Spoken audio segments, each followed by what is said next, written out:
Alright, thanks guys for tuning in. It's JR here in episode 2 of Local 10.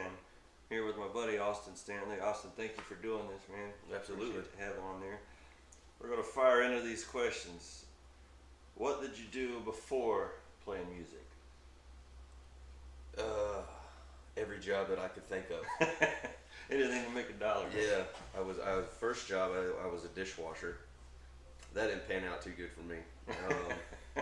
Then I cleaned pools for about 4 years. I had this saying after about the time I moved to the next job, I was a 4-year man. If I didn't like it after 4 years, that was it. I wasn't going to go back. Oh, good. So I did the pools for about 4 years and then quit that. Did some underground construction for my grandpa. That didn't pan out too well either. So I went on down the line. Worked for a golf course construction company for a little bit.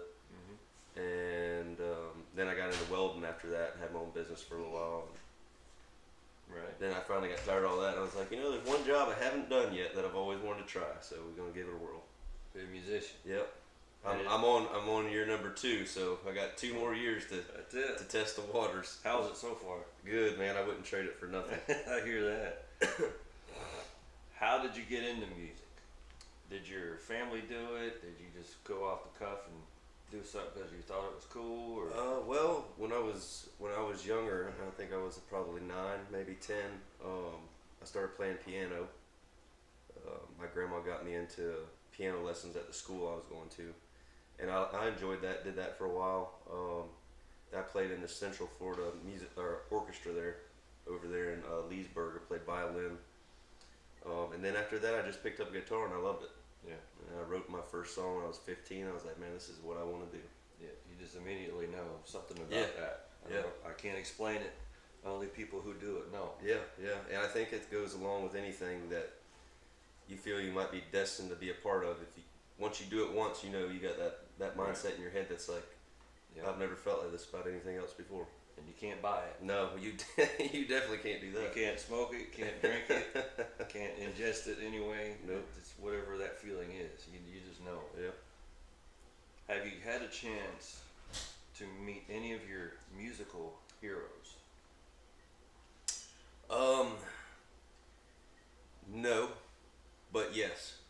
So I got to meet Mel Tillis and Mickey Gilley in Missouri one time, and I wasn't even expecting to see that. We went on my grandma was a part of a Gators booster club, so they'd travel around the country to these away games and have a long weekend shindig or whatever. So she had got these tickets and she was like, yeah, we'll get to meet them afterwards. And I was like, well, that's pretty cool, Nice. I wasn't really deep into studying any of their music or anything like that, but later on after that I kind of acquired a better taste for better music, so I kind of dove into them then. But I got to meet them, but other than them I have not been able to. The only one that's really left that I considered a hero growing up is Willie Nelson, and hopefully one day I get to meet him. Yeah, it was little quick side story. My wife and I got tickets for Christmas. Kids bought us tickets for Christmas this past year, and in February we got to go see Willie Nelson. And it was, growing up listening to his music and wailing, it was an emotional experience. Right. I'm not ashamed to say that it did. There were a few tears once in a while coming up listening to that man. I can believe that. That was cool. Any funny stories at venues or on the road that you might think of that you're allowed to tell in the public? Well, I'd probably tell them all, but I might be ashamed for a few of them. Oh man, I'd say probably the best so far is my buddy Rick Woolfolk over there in Homosassa. I'm sure that you guys have seen some of the videos of his backup singing. I'm still trying to get him on the harmony a little bit more, but he seems to misplace the words. No. Which I do the same thing, but he helps me to cover that up a little bit better. Right. You always get those fun moments at your gigs. Oh yeah, yeah. Well, you've done this, you said 2 years full time so far? Well, actually, August will be 1 year full time. Mm-hmm. And then right about 2 years. Okay. 1 year full time, 2 years trying to actually make something out of it. Well, knowing what you've run into now as far as past experiences, do you have any advice for upcoming people wanting to do this for a full-time job? Yeah, I would say hit it full on and work your tail off and don't quit. That Right. would be the biggest thing.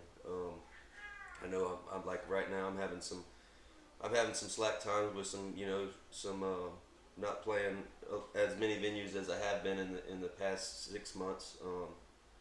But that time that you're not doing that, you can use for something else. Right. That way when you do have that slam pack full schedule again, well, you're extra ready for it to go back. Oh yeah. Not sitting around moping about this and that. Oh, I need more. Well, use the time wisely, I guess, would be the best. Yeah. True. I'm probably about the worst procrastinator that I can think of. We won't go there. Yeah. That'll be another edition. We'll leave that one alone. Well, like I say, man, thank you for doing this, and be sure to check him out on. You got a YouTube channel? Yep. Austin Stanley Music.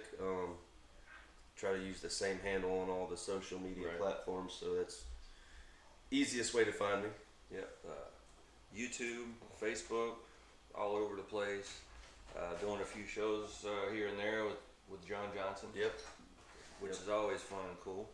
But anyways, thank you all for tuning in, and tune in next time. We got some more cool guests coming up that, all of us, we're never getting asked to the CMAs.